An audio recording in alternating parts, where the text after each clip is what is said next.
Assalamualaikum warahmatullahi wabarakatuh. Kembali lagi bersama saya di channel Raudio. Apa kabar semuanya? Mudah-mudahan kalian dalam keadaan yang benar-benar fresh, rezekinya sedang mengalir-ngalirnya. Amin. Ya, itulah doa saya. Di channel Raudio ini akan menceritakan sejarah-sejarah misteri yang ada di dunia ini. Dan untuk episode kali ini saya akan menceritakan sejarah-sejarah misteri yang sampai sekarang ini masih diyakini di halayak umum ini terjadi di kota Tegal.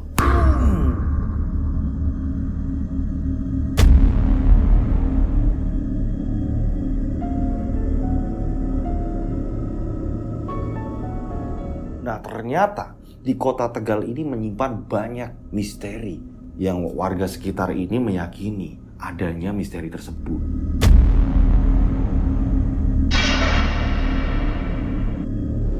Nah, berikut ini ada beberapa tempat-tempat angker di kota Tegal versi kami. Nah, buat teman-teman yang lainnya nih, saya garis bawah ini, yang tahu lebih lengkap informasi mengenai misteri, kisah-kisah yang mengerikan, ini kalian bisa langsung ini melengkapinya di kolom komentar. Biar komentar kalian ini bisa menjadi sebuah pengetahuan buat semuanya. Gitu, termasuk saya bisa belajar juga dari kalian. Gitu. Yang kami dapatkan setelah kami rangkum, ini ada beberapa tempat yang mengerikan di kota Tegal. Yang pertama, persimpangan Jalan Kapten Ismail.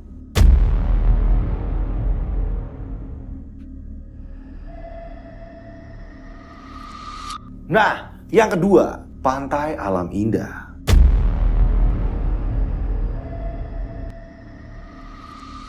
Dan yang ketiga, Sungai Ketiwon, Perumahan Martoloyo. Dan yang keempat, Gedung Birau atau Lawang Satus.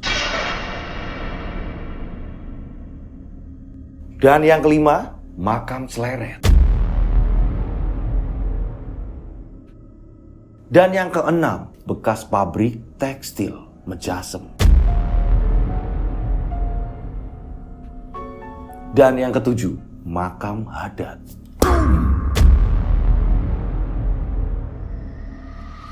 Misteri apa yang tersimpan di tempat-tempat tersebut? Saksikan selengkapnya di channel Raudio.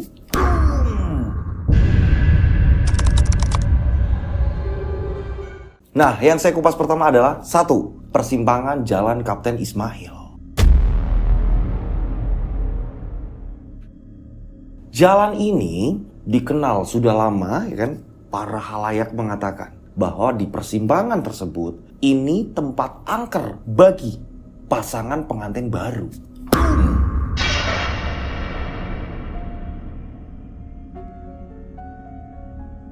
Banyak yang mengatakan bahwa calon pengantin sampai pengantin baru ini dilarang untuk melewati jalan tersebut.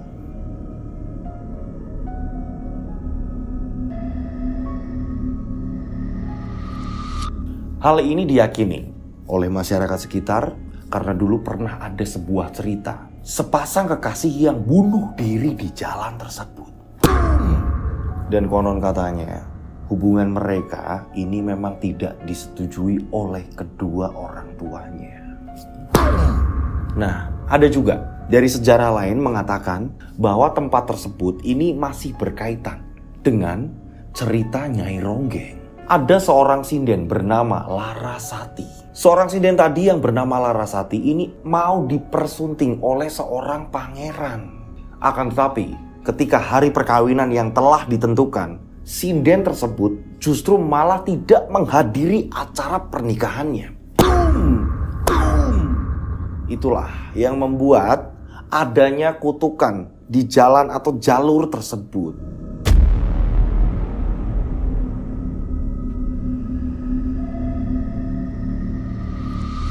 Nah, ada juga beberapa versi yang mengatakan lain. Nah, monggo silakan teman-teman yang berdomisili di Tegal atau tahu sejarah Tegal dan sangat mengetahui jalur tersebut, silakan menambahkan informasinya di kolom komentar. Jadi kita belajar bersama agar sahabat-sahabat kita, saudara-saudara kita yang mau melintas di daerah tersebut ini bisa tahu akan sejarah legenda yang ada di kota Tegal itu. Nah, yang kedua, Pantai Alam Indah.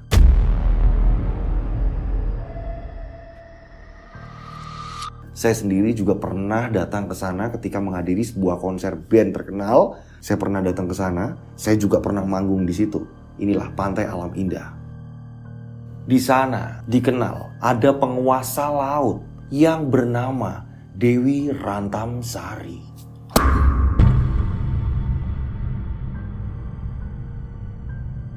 Nah, sama halnya kalau di Pekalongan ini ada Dewi Lanjar. Nah, kalau di Tegal ini Dewi Rantamsari, seorang ratu yang dipercaya banyak orang ini berdatangan untuk meminta sebuah pesugihan.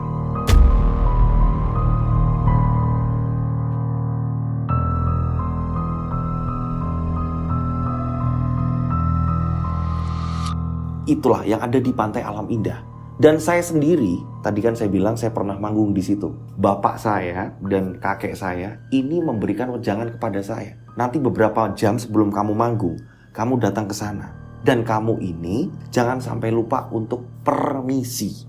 Nah, dari keluarga saya ini memberikan wejangan seperti itu. Akhirnya pada saat itu, saya sendiri ini ngomong sama teman-teman saya untuk permisi di tempat tersebut. Dan alhamdulillah konser saya pada saat itu ini berjalan aman. Ada sebuah pengalaman di tempat tersebut. Ini teman saya ini nggak percaya. Dimana dia seorang pemusik juga. Dia ini manggung di daerah itu dengan bandnya. Akan tetapi beberapa kali mengalami trouble. Listrik yang dari aliran, ya kan, dari genset. Ini berapa kali genset ini dipasang selalu mati. Ini yang mengakibatkan pertunjukan mereka ini batal. Nah, itulah kisah yang saya alami sendiri di Pantai Alam Indah. Yang ketiga, Sungai Ketiwon dan Perumahan Martoloyo.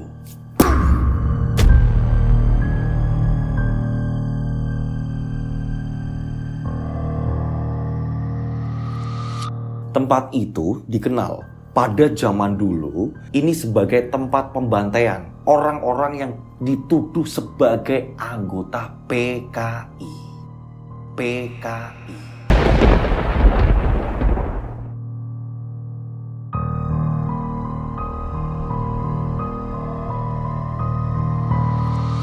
Kawasan perumahan tersebut ini dulunya sebuah rawa-rawa. Rawa-rawanya ini banyak.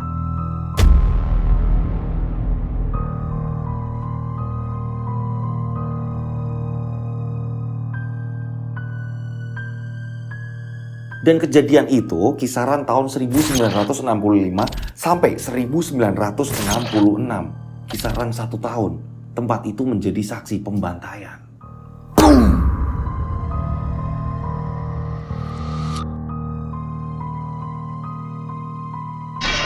Nah, di sini ada keanehan.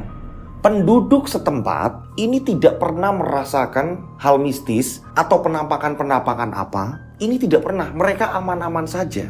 Karena para penduduk di sekitar benar-benar menjaga dan menghormati lingkungannya. Tempat itu. Akan tetapi, warga sekitar, pendatang, bukan domisili asli Tegal, mereka ini sering sekali mendapatkan teror.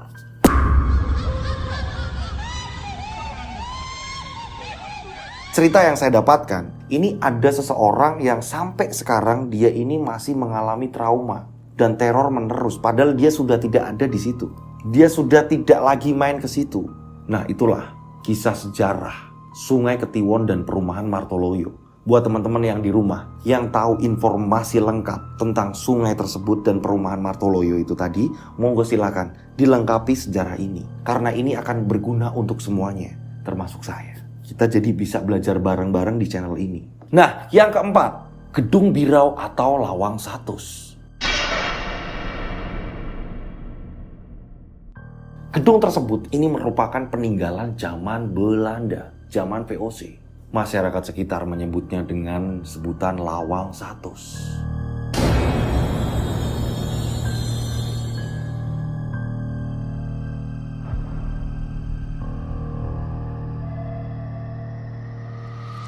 Dulunya ini berdiri digunakan ini untuk perusahaan kereta api di tahun kurang lebih 1913. Gedung itu banyak yang mengatakan ini ada bunker di bawah gedung tersebut.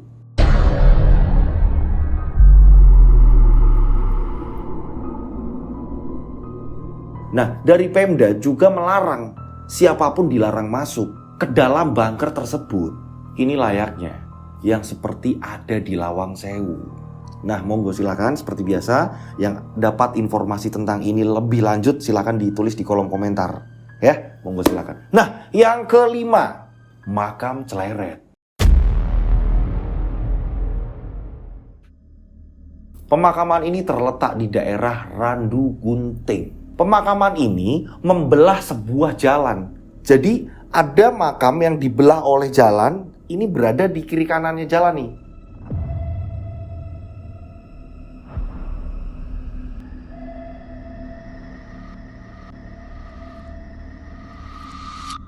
Jalanan ini, jalan utama ini, lewatnya ini di tengah-tengah makam tersebut. Dan pemakaman itu sangatlah panjang. Gak cuma hanya berapa meter, akan tetapi panjang. Dulu kala, ya kan, warga sekitar sampai mbah-mbah yang sekarang ini masih hidup, ini mengatakan bahwa ini kalau sudah menjelang maghrib atau sudah sore gitu kan ya, ini gak ada yang berani melewati jalur tersebut. Dulunya jalannya kecil. Nah, karena perkembangan zaman, berjalannya waktu, jalan ini sudah diperbaiki oleh pemerintah. Akan tetapi, warga sekitar banyak yang mempercayainya agar tidak melewati jalan tersebut ketika waktu sore dan menjelang maghrib.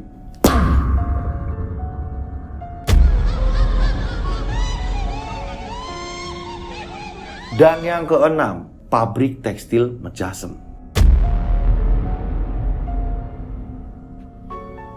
Kawasan tersebut terletak di perbatasan Kabupaten Tegal.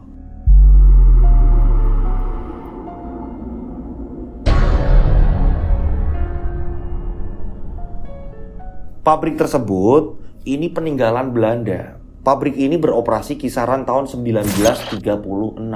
Selain pabrik, ini juga ada beberapa rumah dinas yang digunakan oleh mes untuk karyawan atau pekerja-pekerja yang ada di pabrik tersebut, yang menempati perumahan-perumahan tersebut. Ini tidak selamat. Banyak yang meninggal.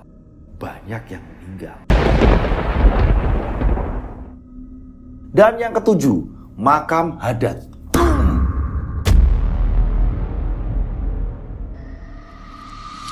Ada sedikit keanehan. Keanehannya apa? Ini bukan bersangkutan dengan banyaknya makhluk halus bermukim di situ. Bukan. Akan tetapi, kawasan yang dianggap sakral atau keramat.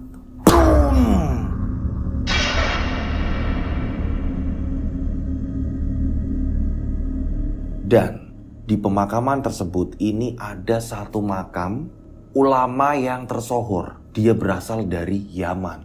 Dia bernama Muhammad bin Thohir Al-Haddad.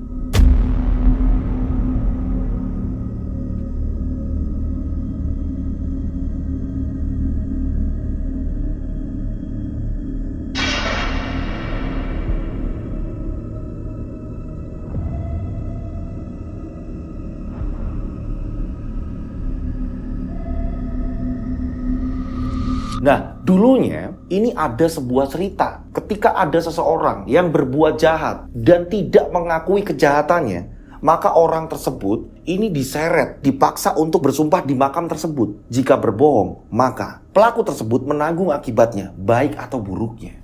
Tapi yang ada ketika pelaku yang bersalah dan langsung mau diajak ke makam tersebut, rata-rata ini langsung mengatakan sejujurnya, mengakui perbuatannya. Itulah kekeramatan makam Haddad. Bagi teman-teman yang ada di kota Tegal atau di kota lainnya yang mengetahui informasi di daerah pemakaman tersebut, ingin melengkapi, monggo silakan seperti biasa di kolom komentar untuk kita belajar bersama. Nah, itu tadi sudah saya sebutkan ada 7 yang berhasil kami rangkum tentang tempat angker di kota Tegal. Nah, buat teman-teman yang punya informasi tentang kota-kota Tegal yang memang, Mas ini ada kayak gini juga loh, Mas di sini ada kayak gini juga loh, monggo silakan. Kalian bisa tulis di kolom komentar, nanti akan saya bawakan lagi. Atau kalian bisa langsung kirim ke nomor WhatsApp saya. Ini nomornya 0858 704 33336. Tiganya 4 kali. Ya, saya ulang 0858 704 3336. Tiganya 4 kali. Nah, monggo silakan. Nah, buat di kota-kota lain ya kan, silakan kalian bisa ngirim juga tempat-tempat angker yang ada di dekat kalian, agar kita semua ini bisa mendapatkan pelajaran. Adanya channel ini biar kita ini saling gitu loh, memberi informasi. mengenai informasi sejarah-sejarah yang ada di kota-kota kalian. Ya, seperti itu teman-teman. Ya, biar kita ini nggak tersesat ketika kita ini melakukan perjalanan atau apa segala macam. Nah, itulah tadi 7 tempat angker di kota Tegal. Nah, nantikan sejarah-sejarah misteri yang ada di dunia ini di episode selanjutnya. Akhir kata, saya Rian Agus Widodo mengucapkan wassalamualaikum warahmatullahi wabarakatuh. Raudio.